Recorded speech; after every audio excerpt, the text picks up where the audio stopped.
हरितालिका तीज व्रत कथा।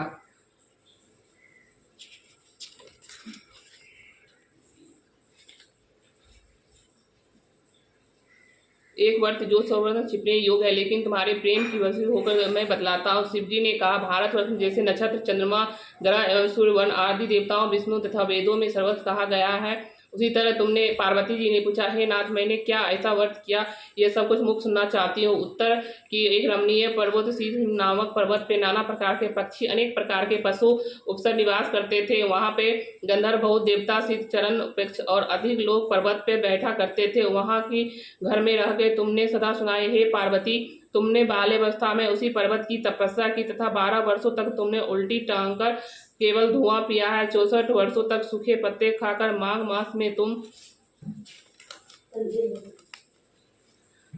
सावन महीने में बरसात में तुम भूखी प्यासी रहकर मैदान में बैठी थी। तुम्हारे पिता इस संकट में सहन कर बड़े दुख दिए। एक चिंता में पड़कर कन्यावस्था में तुमने नारद जी के पास पहुंची और कहा, हे ऐसा व्रत बतलाइए जिससे करने से मेरी पति की लंबी आयु हो जाए। तब भगवान विष्णु ने भेजा हुआ आया और आप योग कालांतर होकर भगवान विष्णु के सामने शिव ने इनमें कोई इसलिए हिमवान ने कहा, भगवान विष्णु स्वयं मेरी कन्या को ले आ रहा हूँ, आप इस संदेश को लेकर आइए तथा कन्या को मैं दे दूंगा।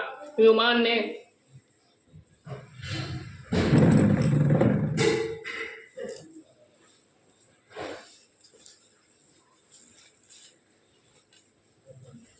सुनकर मुनिराज आकाश में विलीन हो गए तथा पीताम्बर सदा शून्य और विवाह पक्का कर दिया। उधर हिमवान ने पर्वत पर जाकर कहा, हे पुत्री, मैं तुम्हें भगवान विष्णु को दे डालती हूँ।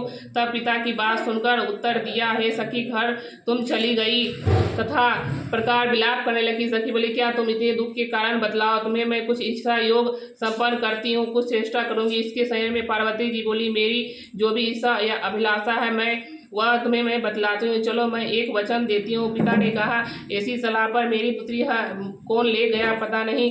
मन ही मन वह नारद जी की प्रतिज्ञा कर चुके थे तथा भगवान विष्णु को देने का भी वह वचन भी कर चुके थे। सोचते सोचते हिमवान मूर्छित हो गया तथा हिमवान ने कहा कि तुम मेरे दुख के कारण सुनोगे। मैं मालूम मेरी कन्या को कौन पता नहीं हर ले गया। ऐसा हुआ, इससे काल सांप पता नहीं कौन खा गया होगा। यह वृक्ष सांप कांपने लगी। इसके बाद हिमवान ने वन वन खोजने लगी। वन वन भीम और जंतुओं का भयानक हो रहा था। तुम भी अपनी सखियों के साथ उस भयानक वन में चली जाती, ऐसी जगह पर पहुंच जाती